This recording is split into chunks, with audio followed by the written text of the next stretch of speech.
Right, so let's get some detail on those plans now from Lennox Mabaso, spokesperson for the KwaZulu-Natal government, who joins us now. Thank you so much for your time this evening. I wonder if we can start with the death toll. A little confusing. Are we correct in our understanding that the official death toll at this point is still 435 people who have died?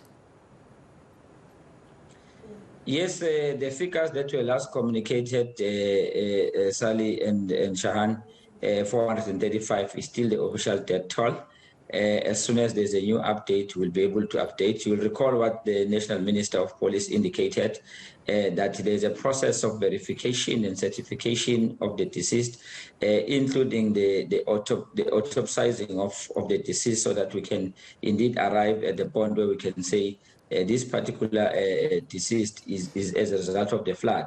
As the figures were revised back, it was actually because when autopsies were conducted, some bodies, although they were found in the mud, in the rivers, but it then turned out that some of them had bullet wounds, for instance. So we had to make sure that there is that process of verification led by SAPS to make sure that the figures that we give are accurate. So we'll be able to update towards the course of the week. But for now, the official figure that we are still sitting at is 435. All right, and we understand that 364 bodies have been identified. In other words, you've got a name, you've got a family contact, you know who that person was. So there's obviously about, 70 people that you still have to identify. But still, it's 435 people confirmed who've died in the floods. Can you give us an idea of how many more bodies you suspect may be flood-linked? Are we talking maybe another 10, 20, or are we talking 100 or even 200, 300? Well, indeed, as the Premier indicated following his visit to various areas to assess progress that government is making in terms of the restoration of services, government at work to ensure that we're able to rehabilitate and rebuild their lives. Sadly, we still have the 435 people who lost their lives, and of course the 63 people that are still missing. As the Premier Solicitor indicated during his briefing, that most of the bodies have been able to be autopsized, 364 to be precise, and that we still have the few. But there is a process, as you will be aware. There is a committee that was set up by the provincial government, a committee that is dealing with the support to the victims and also focusing on support with regards to burial services.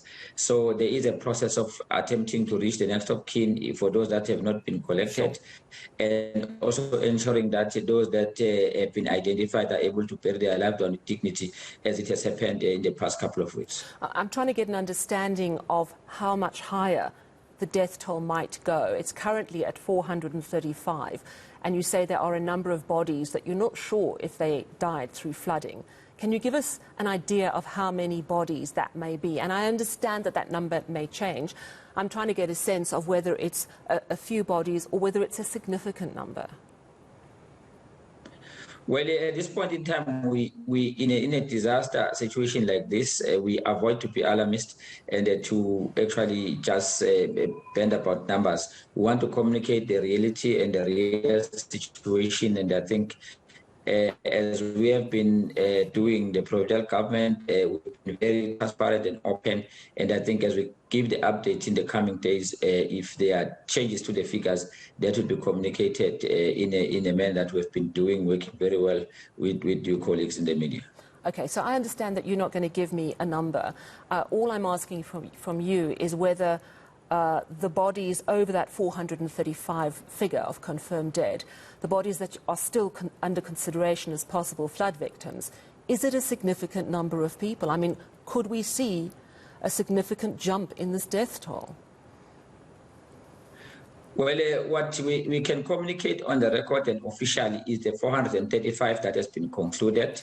And if there is anything new or in terms of new bodies that are linked to the disaster, if anybody that is found is linked to a disaster, of course, that might lead to some fluctuations. At this point in time, the whole mobile operations of the disaster and the search for the missing people is still very much work in progress. Daily, there's work being undertaken and possibilities are always there.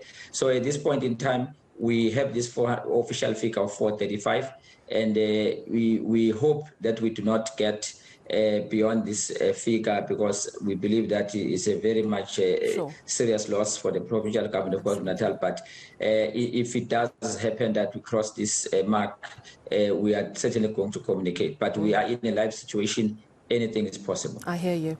All right, so you've got an official missing figure of 63 people who are missing because of the floods. Gift of the Givers has said quite recently they think that number could be well over 200. Are you confident that 63 is probably more accurate than 200, and if so, why? The figure that we rely on, we indicate that and we do that cautiously. We say that it's a 63 missing on unaccounted. There is a procedure for a missing person. It gets reported and you work on an official record. In a disaster situation like this or under normal circumstances, there's got to be some documents that are logged with the police where next of kin come forward and indicate that there's a person missing. But there's also a situation, because we were in a disaster, it's not normal, where you have people also saying, hey, we can't see so and so, this person is unaccounted. So on an official record, this is what we're working on. And as I indicated, the more we reach many areas, the more we reach areas that were affected but were in a backwaters and so forth, the more you get this information, you get leads, that you are able to respond. So, but we will be able to communicate what is official. So as I indicated, we are dealing with the real situation, a live situation. We are now beginning to access a number of areas we could not access, getting into every nook and cranny that was affected in this province. And that might bring up quite a number of new information and new issues that will transparently and openly communicate with everyone. As you say, it's still very much an active situation. So a national state of disaster was declared after the floods, sort of 2 weeks or so back. That was triggered in response to these devastating floods. But today the Premier said no funding has come from national government. So please explain this, because I think most of us understood that the reason for triggering the national state of disaster was to unlock funds really quickly. And yet the province hasn't received anything from national government yet. Why not? Look, I think there's a process, as the Premier indicated. I think if we understood the Premier in context, is that the national government, I think as we indicated, led by His Excellency the President, they were first on site. The President was the first to actually come and assess the damage. And after the province declared the provincial disaster and the President having assessed, led the national government delegation, declared it a national state of disaster. That should indicate the level of urgency with which this disaster is being approached. And at lightning speed, we have had almost all key ministries down in the province working and ensuring that we are able to respond. As you can see, you know, if your colleagues traveled with us today to some of the sites, and if we are able to play those visuals, you will have noticed that dust is flying, work is being done. Some areas now are able to be accessed. We are able now to go around to many major intersections in the province that were inaccessible. Business and economy is beginning to function. You go to Transnet and all of that, you see that there's some work. People have been assisted to bury their loved ones.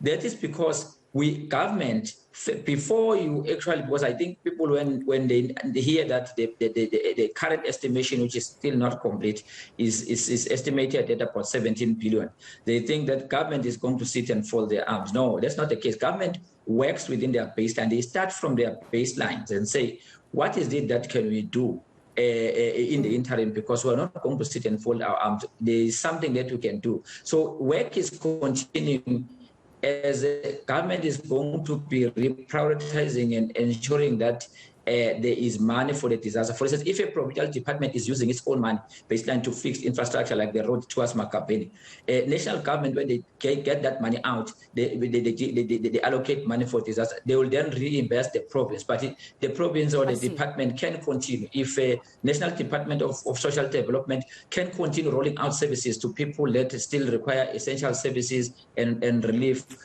and when that money comes, it's going to reimburse the baseline of the department. Okay, that makes government sense. is working every day. We are making progress. So it's not like there's no money that all this money belongs to the state. Yeah, so I understand, Lennox, what you're saying is it's the quickest way to get the money out is to take it from the provincial coffers, reimbursing from national when it comes through.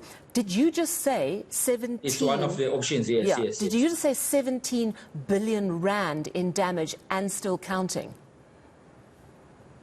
That's the current estimation at this point. That is the damage is estimated at, and indeed every day there is an inter-ministerial committee that is sitting, chaired by MEC for Kokta, MEC Siphohlo Muga on KwaZulu-Natal, that continue to work on all new information and new details. At the last count, the estimation was sitting at 17 billion rand, as the Premier also did indicate. That is a shockingly high number. Thank you so much for bringing us such a comprehensive update. Lennox Mabaso from the KwaZulu-Natal Provincial Government.